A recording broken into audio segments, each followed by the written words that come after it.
This is the simple program that we have made for to calculate the factorial of a number. We will convert the same program to calculate the factorial of a number using recursion. The concept will be same. If okay, I will remove this variable from here. Then I will write if n equal to 0, then return 1. If n is less than 1, return minus 1. The condition will be same. Else, in the else part, I will use, instead of loop and your variables, I will directly use recursion concept here. Recursion means a function calling itself. That means if a function is having one name, a function is calling some another function by its name only. Okay, what does it mean? If I say n into the name of the function is fact here, so I will write here fact n minus 1 here. Okay, means fact is the name of the function here. Here I am calling one function inside the function fact, that is called recursive function. How does it work? Let's you are going to calculate the factorial of a number. Firstly, let's compile it to check is there any error. There is no any error. To calculate the n as 5, factorial is 120. That means our program is right.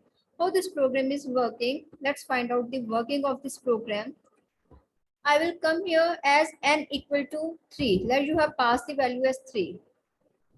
Here, you will write here n equal to 0, no n is not equal to 0. N is less than 1, no n is not less than 1. 3 is not less than 1. Your control will directly move to the else statement.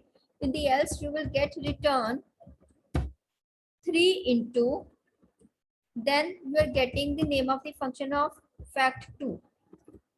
N minus 1, 3 minus 1 is 2. That means your control will go back to fact 2 here. That means your program will go with the value of n as 2. Then you will find out n equal to 0, no, n is less than 1, no. Your program will come here again. In the return, you will get 3 is already in the return. Now you will get n into. Now the value of n is 2 into fact 2 minus 1 is 1 here. Okay. Then your program control will go back as the value of n will become 1 here.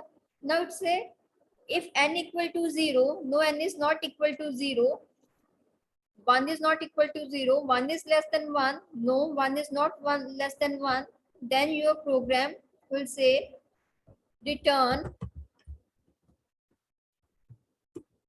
3 into 2 into 1, that is the value of n, then fact n minus 1, 1 minus 1, that is 0 will be there. As you know, you have written here n equal to 0, then return 1. In this case, your 1 will be returned here. Then your program will be over. When you get return value as 1, your recursive function will be get completed here and your result will be 6 as a factorial. Okay.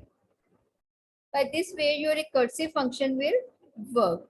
A function will call itself until it will get the stop condition or halt condition. Now the program is to calculate the GCD or HCF, highest common factor or greatest common factor. Okay. Let's run this code first, then I will come to the code and then the explanation. Let's compile it first. Enter the value as 8 and 12. The highest common factor will be 4. Okay. That is all mathematical, that you must know the highest common factor of 8 and 12 will be 4. Okay. Now we'll come here the function that I have created here. Okay.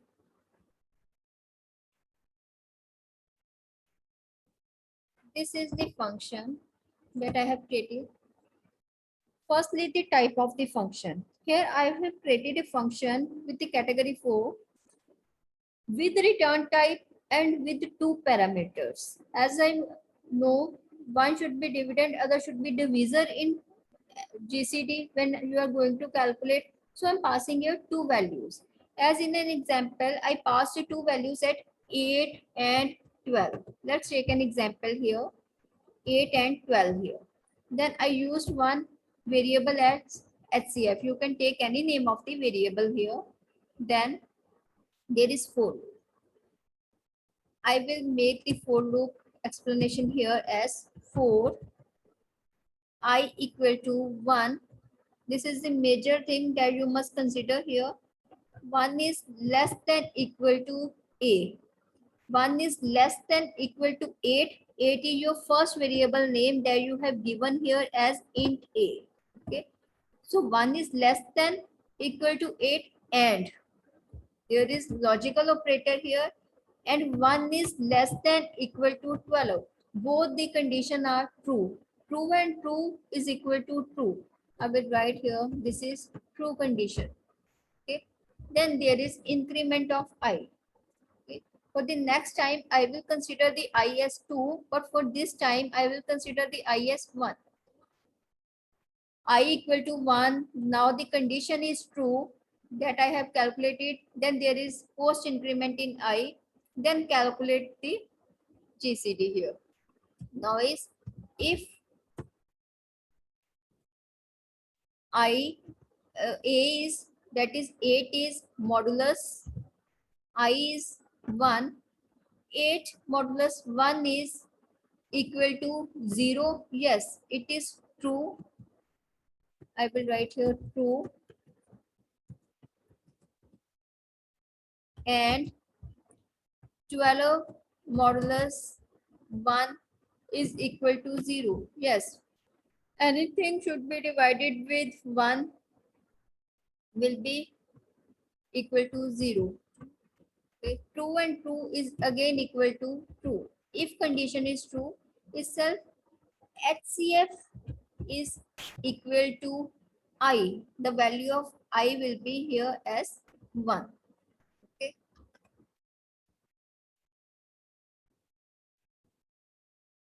Now is second time when your loop will iterate, the value of I will be आपको. Second time when your program will work, it will work for I equal to 2. Okay. Now is here I will make some changes. Value of I will be 2. 2 is less than equal to 8. Yes, again it is true. 2 is less than 12. Yes, it is again true. True and true is again true. Then there is increment of I, but for the next time. Then the value of A will remain the same as 8. Then 8 divided by 2 is equal to 0. Yes, 8 can be divided by 2. It is true. Then 12 can be divided by 2. Yes, it can be divided by 2. This is again true. True and true is equal to true. Then HCF come as 2 here. Okay. Then my program control will go back here. Now the value of I will become 3 here. I said 3 is less than 8. Yes. Is 3 is less than 12? Yes, the condition is true. There is increment in the loop, but for the next time, here is the main condition. If 8 is divided by 3, no, 8 cannot be divided by 3. This is false.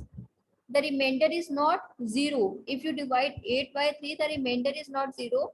So false and true will become false here. Okay, that means the value of HCF will not be changed here. The value of HCF will remain 2 here. Then your program control will go back here. Your your HCF value will be changed only if your if condition will be true here. Okay, this is false here. Your program control will be go back here. Now the value of I will become 4. 4 is less than 8. Yes, it is true. 4 is less than 12. Yes, it is again true.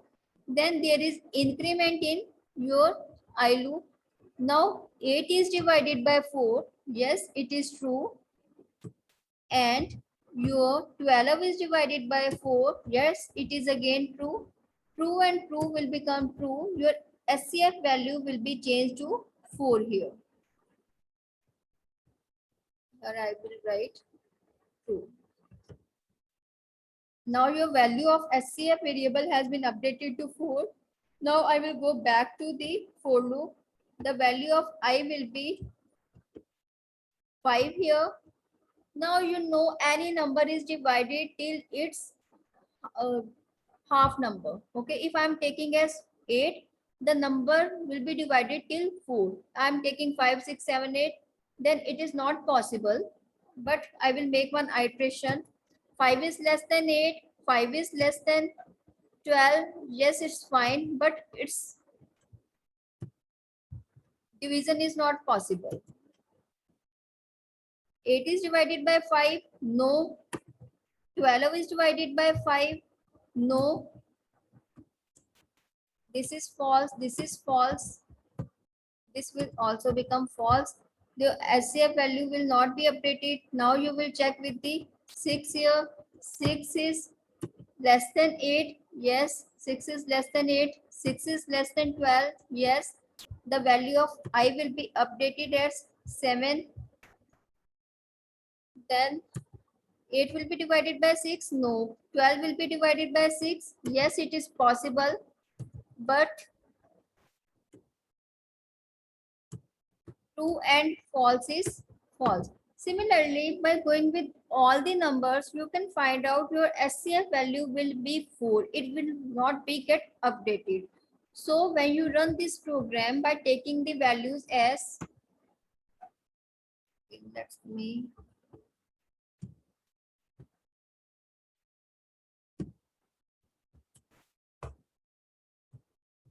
By taking the value as 8 or 12, your answer is 4.